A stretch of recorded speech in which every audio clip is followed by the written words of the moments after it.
Hello friend, हम लोग set number 12 को डिस्कस कर रहे थे। पिछले वीडियो में हम लोग समान अध्ययन के क्वेश्चन को डिस्कस कर चुके थे। इस वीडियो में हम लोग समान विज्ञान और कंप्यूटर के क्वेश्चन को डिस्कस करेंगे और इसके साथ ही जो है आज हमारा सेट नंबर 12 कंप्लीट हो जाएगा। बाकी आपको ये वीडियो अगर अच्छा लगता हो तो वीडियो पर लाइक और कमेंट जरूर करें, वीडियो को ज़्यादा से ज़्यादा अपने दोस्तों के साथ शेयर करें और जो लोग चैनल पर नए आ रहे हैं चैनल को सब्सक्राइब करना ना भूलें। चलिए आज की वीडियो को स्टार्ट करते हैं। आज का जो हमारा पहला क्वेश्चन है, न्यूटन के गति के नियम का प्रकाशन वर्ष क्या था। मतलब न्यूटन के गति का नियम किस वर्ष प्रकाशित हुआ था। तो 1678 में, 1778 में, 1787 में या 1687 में। तो न्यूटन के गति का नियम जो प्रकाशन होता है वो 1687 में, यानी जो यहाँ पर करेक्ट आंसर हो जाएगा ऑप्शन डी हो जाएगा। ठीक है, न्यूटन के गति का प्रकाशन कब होता है तो 1687 में होता है। जैसा कि आप लोगों को पता होगा कि न्यूटन का जो गति का 3 नियम होता है। ठीक है, न्यूटन के गति कितने नियम है, 3 नियम है। तो इसमें से सबसे पहले जो है सबसे पहले गति नियम से हमें क्या है कि इसमें जो है हमें बल का परिभाषा मिलता है। ठीक है, ये क्वेश्चन काफ़ी बार पूछा हुआ कि न्यूटन के किस गति के नियम से हमें बल की परिभाषा मिलती है या बल की डिफिनेशन मिलती है। तो ये हमें न्यूटन के पहले गति नियम से मिलती है। और न्यूटन के दूसरे गति से हमें बल का व्यंजन यानी बल का जो फॉर्मूला है F=ma, ये मिलता है हमें न्यूटन के दूसरे गति से। तो इन दोनों पॉइंट को आप जरूर नोट डाउन कर लीजिएगा। न्यूटन के पहले गति से हमें क्या मिलता है तो बल का परिभाषा, और न्यूटन के दूसरे गति से हमें क्या मिलता है तो बल का फॉर्मूला। बाकी आपका न्यूटन की गति तो आप लोगों को पता ही होगा। चलिए नेक्स्ट क्वेश्चन को देखते हैं। क्या है हमारा नेक्स्ट क्वेश्चन। जब कोई वस्तु एक समान वृत्तीय गति से घूर्णन करती है तो प्रत्येक बिंदु पर इसका डैश बदल जाता है, दाब, वेग, जड़त्व या द्रव्यमान। तो जब एक वस्तु एक समान वृत्तीय गति से घूर्णन करती है तो इसके प्रत्येक बिंदु पर जो है इसका वेग बदल जाता है, यानी यहाँ पर करेक्ट आंसर हो जाएगा ऑप्शन बी हो जाएगा। देखिए इसमें क्या होता है कि ये जैसे कोई मेरा वृत्ताकार पथ है, तो अगर इस पॉइंट पर अगर देखें तो यहाँ पर वेग कुछ और होता है, यहाँ पर वेग कुछ और होता है, क्योंकि वेग का जो है डायरेक्शन बदलते जाता है, इसलिए जो है वेग का भी जो मान बदलते रहता है। इसलिए जब कोई वस्तु जो है एक समान वृत्तीय गति पर ट्रेवल करता है तो उसका वेग में हमेशा चेंज आते रहता है। चलिए नेक्स्ट क्वेश्चन को देखते हैं। गुरुत्वीय त्वरण जी डैश पर निर्भर नहीं करता। ठीक है, गुरुत्वीय त्वरण जी का वैल्यू किस पर निर्भर नहीं करेगा तो पृथ्वी के द्रव्यमान m पर, गुरुत्वीय स्थिरांक g पर, गिरने वाली वस्तु के द्रव्यमान m पर या पृथ्वी की त्रिज्या r पर। तो इसके लिए बस नहीं कुछ नहीं, बस एक आपको ये फॉर्मूला याद होना चाहिए, G=GME/RE का स्क्वायर। ठीक है, GME/RE का स्क्वायर, जहाँ ME क्या है मास ऑफ अर्थ और RE क्या है रेडियस ऑफ अर्थ। तो यहाँ से आपको पता चल रहा होगा ये किस पर डिपेंड नहीं करेगा तो गिरने वाले वस्तु के द्रव्यमान m पर, यानी यहाँ पर करेक्ट आंसर हो जाएगा ऑप्शन सी हो जाएगा।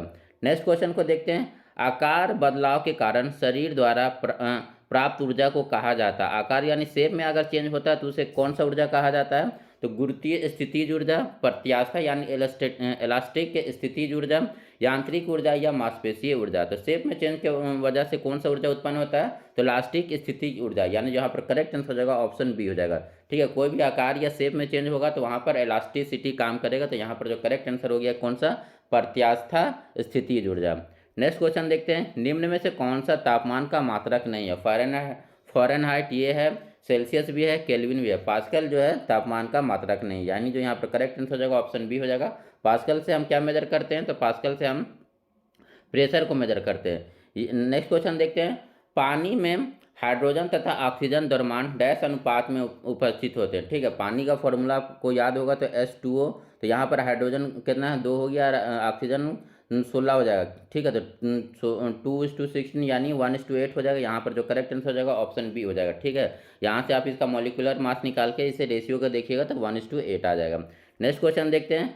पानी के 1 मोल में कितने अणु मौजूद होते हैं। ठीक है, पानी के 1 मोल में कितने अणु मौजूद होते हैं तो 6.02 × 10⁻26 से अणु, 6.02 × 10⁻23 अणु, 7.02 × 10⁻23 अणु या 8.02 × 10⁻22 अणु। तो पानी के 1 मोल में है जो 6.023 × 10⁻23 अणु मौजूद होते हैं, यानी यहाँ पर करेक्ट आंसर हो जाएगा ऑप्शन बी हो जाएगा। और ये वैल्यू क्या है तो ये वैल्यू अवोगाद्रो संख्या को बताता है। नेक्स्ट क्वेश्चन देखते हैं। जिस तापमान पर किसी गैस का आयतन शून्य हो जाता है। ठीक है, जिस तापमान पर किसी गैस का आयतन शून्य हो जाता है उसे क्या कहते हैं। निरपेक्ष स्केल तापमान, परम शून्य तापमान, परम तापमान या इनमें से कोई नहीं। तो जिस तापमान पर किसी गैस का आयतन अगर शून्य हो जाता है तो उसे हम एब्सोल्यूट जीरो टेम्परेचर कहते हैं, यानी परम शून्य तापमान। यहाँ से करेक्ट आंसर हो जाएगा ऑप्शन बी हो जाएगा। डैश अम्ल और क्षार के साथ अभिक्रिया कर सकती है। CuO, Al2O3, Na2O या K2O। तो अम्ल और क्षार के साथ दोनों के साथ जो अभिक्रिया करने वाली धातु हो जाएगी ये हो जाएगी Al2O3, यानी यहाँ पर करेक्ट आंसर हो जाएगा ऑप्शन बी हो जाएगा। क्योंकि इसमें जो एल्युमिनियम है क्या है, उभयधर्मी होता है। उभयधर्मी का मतलब वैसा धातु जो अम्ल और क्षार दोनों के साथ अभिक्रिया कर लेगा। इसके अलावा आप एक और याद रखिए, जिंक भी है उभयधर्मी, ठीक है। इन दोनों को आप याद रखिएगा। कौन सा ऐसा जो धातु है उभयधर्मी का गुण को बताता है, तो एल्युमिनियम और जिंक जो है ये उभयधर्मी होता है, ये अम्ल और क्षार दोनों के साथ अभिक्रिया कर सकते हैं। नेक्स्ट क्वेश्चन को देखते हैं। वह पहला तत्व कौन सा है जिसकी रासायनिक खोज हैनिंग ब्रांड के द्वारा की गई थी, ठीक है। हैनिंग ब्रांड के द्वारा किसकी खोज की गई थी, तो कोबाल्ट का, निकेल का, हाइड्रोजन का या फास्फोरस का। तो हैनिंग ब्रांड के द्वारा जो खोजा गया तत्व था वो था फास्फोरस, यानी जो यहाँ पर करेक्ट आंसर हो जाएगा ऑप्शन डी हो जाएगा, ठीक है। हैनिंग ब्रांड किस तत्व की खोज किए थे, तो फास्फोरस के। नेक्स्ट क्वेश्चन देखते हैं। जीवधारियों में नई प्रजाति का कर्मिक विकास करने की संभावना इनमें से किसमें अधिक है, द्विवर्ण अणु का विभाजन, निषेचन, बॉन्डिंग या पुनर्जनन। तो जीवधारियों में नई प्रजाति का कार्मिक विकास करने का सबसे ज़्यादा जो संभावना है वो होता है द्विवर्ण अणु का विभाजन, यानी जो यहाँ पर करेक्ट आंसर हो जाएगा ऑप्शन ए हो जाएगा। नेक्स्ट क्वेश्चन देखते हैं। भोजन नली के दीवारों के संकुचन और प्रसरण को डैश गति कहा जाता है, ठीक है। जो भोजन नली का जो दीवार है जब हम खाते हैं तो वो संकुचन और प्रसरण होता है, तो उस गति को हम क्या कहते हैं, तो कर्मकुचन गति कहते हैं, ठीक है। भोजन नली की दीवारों में संकुचन और प्रसरण की गति को हम कौन सा गति कहते हैं, तो ये कर्मकुचन गति कहते हैं, यानी जहाँ पर करेक्ट आंसर हो जाएगा ऑप्शन ए हो जाएगा। नेक्स्ट क्वेश्चन देखते हैं। मानव शरीर की पल्स दर की जांच क्यों की जाती है, ठीक है। मानव शरीर में जो पल्स दर की जांच क्यों की जाती है, तो दिल की फंक्शनिंग को जांचने के लिए, यानी जो यहाँ पर करेक्ट आंसर हो जाएगा ऑप्शन ए हो जाएगा। मानव शरीर में पल्स दर की जांच क्यों की जाती है, तो दिल के फंक्शनिंग को जांचने के लिए। नेक्स्ट क्वेश्चन देखते हैं। हमारे शरीर में ऊर्जा प्रदान करने के लिए निम्नलिखित में कौन सा O2 के साथ जुड़ता है, ठीक है। हमारे शरीर में जो ऊर्जा को इंस्टेंट ऊर्जा देने के लिए कौन ऑक्सीजन के साथ आकर जुड़ता है, तो ग्लाइकोजन, वसा अम्ल, अमीनो एसिड या ग्लूकोज। जैसा कि आप लोगों को पता हो कि हमें जो इंस्टेंट एनर्जी किससे मिलता है, तो ग्लूकोज से मिलता है। तो इसलिए जब हमारे शरीर को ऊर्जा की आवश्यकता होती है तो ग्लूकोज आकर ऑक्सीजन से जुड़ जाता है, यानी यहाँ पर करेक्ट आंसर हो जाएगा ऑप्शन डी हो जाएगा। ग्लूकोज ऑक्सीजन के साथ जुड़कर हमें एनर्जी प्रदान करता है। नेक्स्ट क्वेश्चन देखते हैं। पुरुषों में प्राथमिक यौन अंग कौन सा होता है, ठीक है। पुरुषों का जो प्राथमिक यौन अंग कौन सा होगा, तो प्रोस्टेट, विरसन, वास डेफरेंस या वीर्यपोटिका। तो पुरुषों में जो प्राथमिक यौन अंग होता है उसे हम विरसन कहते हैं, यानी यहाँ पर करेक्ट आंसर हो जाएगा ऑप्शन बी हो जाएगा, विरसन यानी टेस्टिस। नेक्स्ट क्वेश्चन देखते हैं। मधुमेह समानता किसका परिणाम है, कम इंसुलिन स्राव का, कम थायरॉक्सिन स्राव का, कम नाइट्रोजन स्राव का या इनमें से कोई नहीं। तो मधुमेह समानता जो है कम इंसुलिन के स्राव के कारण होता है, यानी यहाँ पर करेक्ट आंसर जो होगा ऑप्शन ए हो जाएगा। मधुमेह किसके कारण होता है, तो इंसुलिन के कम स्राव के कारण। नेक्स्ट क्वेश्चन देखते हैं। कीमोथेरेपी पद्धति से उपचार किया जाता है हृदय रोग का, गुर्दे की खराबी का, कैंसर का या हेपेटाइटिस सी के लिए। तो कीमोथेरेपी किस में यूज होता है, तो कैंसर के उपचार के लिए किया जाता है, यानी जहाँ पर करेक्ट आंसर हो जाएगा ऑप्शन सी हो जाएगा। कीमोथेरेपी में किसका यूज होता है, तो कैंसर में यूज होता है। नेक्स्ट क्वेश्चन देखते हैं। पौधे की पत्तियां में पानी के वाष्पीकरण को क्या कहते हैं, ट्रांसपिरेशन, रेस्पिरेशन, पर्सिपरेशन या इवेपोरेशन। तो पौधे की पत्तियों से पानी का वाष्पीकरण जो होता है उसे हम ट्रांसपिरेशन कहते हैं, यानी यहाँ पर करेक्ट आंसर हो जाएगा ऑप्शन ए हो जाएगा। बाकी रेस्पिरेशन मतलब तो श्वसन हो गया, पर्सिपरेशन मतलब जो हमारे शरीर से पसीना निकालता है उसको कहते हैं। नेक्स्ट क्वेश्चन देखते हैं। मोबाइल फ़ोन का उपयोग करके धन स्थानांतरण करने वाली प्रक्रिया को क्या कहा जाता है, तो NEFT, ECS, IMPS या RTGS। तो मोबाइल फ़ोन का उपयोग करके धन ट्रांसफ़र करने की प्रक्रिया को हम IMPS कहते हैं, यानी जहाँ पर करेक्ट आंसर हो जाएगा ऑप्शन सी हो जाएगा, IMPS, ठीक है। IMPS का फुल फॉर्म भी पूछता है, तो इसका जो फुल फॉर्म होता है इमीडिएट पेमेंट सर्विस, ठीक है। इसे भी आप लिख लीजिएगा। IMPS का फुल फॉर्म क्या है, तो immediate payment service. Next question देखते हैं। परवलित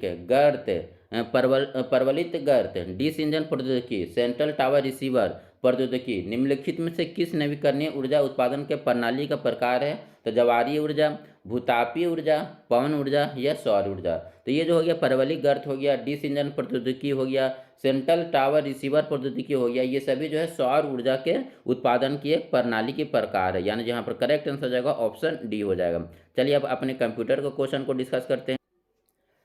स्कैनिंग की वह तकनीक जो हाथ से लिखे पाठ्य और प्रिंटेड या मुद्रित मुद्रित पाठ पहचानती है। ठीक है, स्कैनिंग का वह तकनीक जो हाथ से लिखे पाठ, प्रिंटेड या मुद्रित पाठ को पहचानती है उसे हम क्या कहते हैं? तो MICR, OMR, OCR या BCR। तो स्कैनिंग की वह प्रक्रिया जिससे हम स्कैनिंग की वह तकनीक जो हाथ से लिखे पाठ या प्रिंटेड या मुद्रित पाठ को पहचानती है हम उसे OCR कहते हैं। यानी यहाँ पर करेक्ट आंसर हो जाएगा ऑप्शन सी हो जाएगा। और बाकी जो OCR का फुल फॉर्म क्या होता है? तो इसका जो फुल फॉर्म होता है ऑप्टिकल कैरेक्टर रिकॉग्नाइजेशन। ठीक है, OCR का फुल फॉर्म क्या है?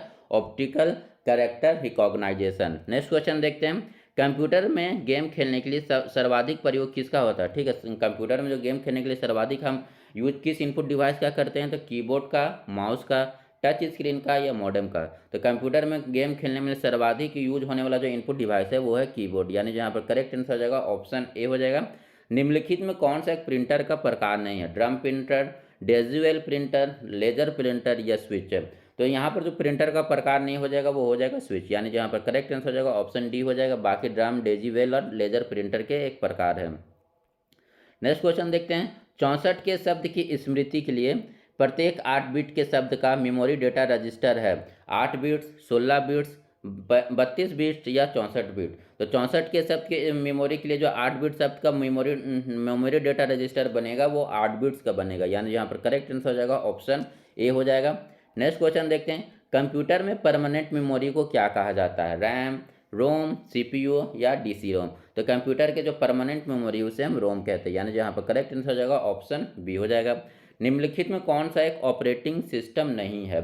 CPU, मैक, MS-DOS या विंडोज ST। तो यहाँ पर जो ऑपरेटिंग सिस्टम नहीं है वो कौन सा हो जाएगा? तो ये CPU ऑपरेटिंग सिस्टम के अंतर्गत नहीं आता। बाकी जो मैक OS है, MS-DOS है और विंडोज NT जो है ये एक ऑपरेटिंग सिस्टम है।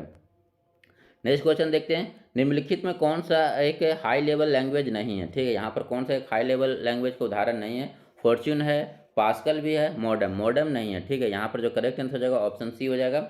यहाँ पर जो हाई लेवल लैंग्वेज कौन कौन हो गया? तो मॉडेम हो गया, पास्कल हो गया, जावा, ये सभी क्या है? तो हाई लेवल लैंग्वेज है। मॉडेम क्या है? तो मॉडेम जो है ये एनालॉग को डिजिटल और डिजिटल को एनालॉग से एक कन्वर्ट करने वाला डिवाइस है। नेक्स्ट क्वेश्चन देखते हैं, कंप्यूटर में डेटा स्टोर करने तथा गणना करने के लिए किस नंबर सिस्टम का प्रयोग किया जाता है? तो दशमलव, ऑक्टल, बाइनरी या हेक्साडेसिमल। तो कंप्यूटर में डेटा स्टोर तथा उसे कैलकुलेशन के लिए हम बाइनरी नंबर सिस्टम का यूज करते हैं। यानी जहाँ पर करेक्ट आंसर हो जाएगा ऑप्शन सी हो जाएगा। नेक्स्ट क्वेश्चन देखते हैं, निम्नलिखित में कौन सा विकल्प है अर्ध है द्वय संचार यानी हाफ डुप्लेक्स कम्युनिकेशन डिवाइस का एक उदाहरण है? हाफ डुप्लेक्स का यहाँ पर कौन सा उदाहरण हो जाएगा?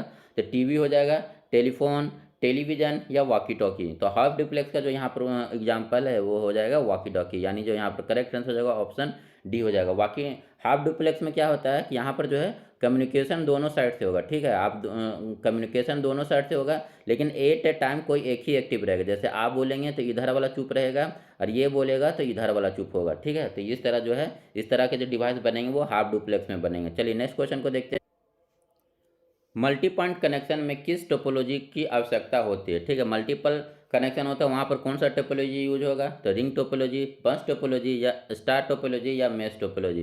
तो मल्टी पॉइंट कनेक्शन के लिए हम बस टोपोलॉजी का यूज करते हैं। यानी जो यहाँ पर करेक्ट आंसर हो जाएगा ऑप्शन बी हो जाएगा।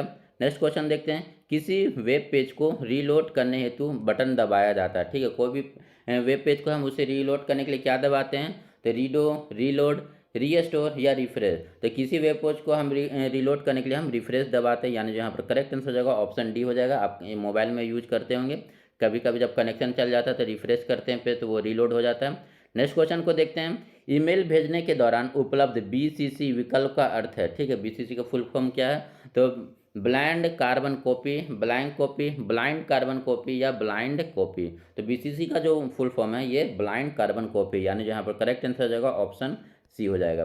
नेक्स्ट क्वेश्चन देखते हैं, किसी संगठन का वेबसाइट का .com अंश सूचित करता है। ठीक है, .com किसे बताता है? तो कंपनी को, कमांड को, कम्युनिकेशन को या कमर्शियल को। तो .com जो इंडिकेट करता है ये कमर्शियल को करता है। यानी यहाँ पर करेक्ट आंसर हो जाएगा ऑप्शन डी हो जाएगा। नेक्स्ट क्वेश्चन देखते हैं, निम्नलिखित में कौन सा एक सर्च इंजन नहीं है? गूगल, अल्टा विस्टा, साइंस या ऑर्कुट। तो यहाँ पर जो सर्च इंजन नहीं है, साइंस भी नहीं सर्च इंजन है, ऑर्कुट भी सर्च इंजन नहीं है। ठीक है, क्योंकि ऑर्कुट एक ये सोशल मीडिया था, पहले जो गूगल के द्वारा यूज किया जाता है, बहुत पुराना है ये ऑर्कुट। नेक्स्ट क्वेश्चन देखते हैं, जीयूआई आधारित प्रचलन तंत्र में निम्नलिखित में क्या है? ठीक है, जीयूआई पर आधारित प्रचलन तंत्र यानी ऑपरेटिंग सिस्टम यहाँ पर कौन है? तो एम एस डॉस नहीं, एम एस डॉस जो है CUI पर आधारित है, एम एस विंडोज, यूनेक्स या इनमें से इनमें से सभी। तो जीयूआई पर आधारित जो ऑपरेटिंग सिस्टम है एम एस विंडोज, यानी जो यहाँ पर करेक्ट आंसर हो जाएगा ऑप्शन बी हो जाएगा। जीयूआई का फुल फॉर्म क्या है? तो graphical user interface. Next question देखते हैं। विंडोज में राइट क्लिक प्रयोग होता है, ठीक है, विंडोज में राइट क्लिक जो है किस लिए यूज किया जाता है? Interact with folder, drag and drop, interact with file, display popup menu. तो विंडोज में जो राइट क्लिक है हम डिस्प्ले पॉपअप मेन्यू के लिए यूज करते हैं, यानी जो यहाँ पर करेक्ट आंसर हो जाएगा ऑप्शन डी हो जाएगा। नेक्स्ट क्वेश्चन देखते हैं। एम एस वर्ड डैश के लिए कंट्रोल जेड का प्रयोग किया जाता है, ठीक है, control Z M S Word में क्यों यूज किया जाता है? डू कमांड के लिए, स्टेप एंड रिपीट कमांड के लिए, पेस्ट कमांड के लिए या अंडू कमांड के लिए? तो कंट्रोल जेड का जो यूज होता है वो अंडू कमांड के लिए होता है, यानी जहाँ पर करेक्ट आंसर हो जाएगा ऑप्शन डी हो जाएगा। नेक्स्ट क्वेश्चन देखते हैं। वह वैल्यूज का सेट, ठीक है, जिसे आप एक्सेल चार्ट करना चाहते हैं, वैल्यूज का सेट जिसे आप एक्सेल सेट चार्ट करना चाहते हैं उसे हम क्या कहते हैं? Data series, formula, data mart या ऑब्जेक्ट। तो वह वैल्यूज का सेट जिसे हम एक्सेल में चार्ट करना चाहते हैं उसे हम डेटा सीरीज कहते हैं, यानी जहाँ पर करेक्ट आंसर हो जाएगा ऑप्शन ए हो जाएगा। नेक्स्ट क्वेश्चन देखते हैं। निम्नलिखित उत्पादों में कौन सा उत्पाद पेंटियम ब्रांड नाम से बेचता है? Mobile chip, computer chip, computer या माइक्रो प्रोसेसर? तो पेंटियम जो है ये माइक्रो प्रोसेसर को बनाता है, यानी यहाँ पर करेक्ट आंसर हो जाएगा ऑप्शन डी हो जाएगा। किस शहर में भारत का पहला डाकघर एटीएम खोला गया था? चेन्नई, नई दिल्ली, ठीक है, यहाँ बाकी ऑप्शन कट गया तो ठीक है। तो भारत का पहला जो डाकघर एटीएम खोला गया था ये चेन्नई में खोला गया था, यानी जो यहाँ पर करेक्ट आंसर हो जाएगा ऑप्शन ए हो जाएगा। सो इस वीडियो में इतना ही। Thank you for watching this video.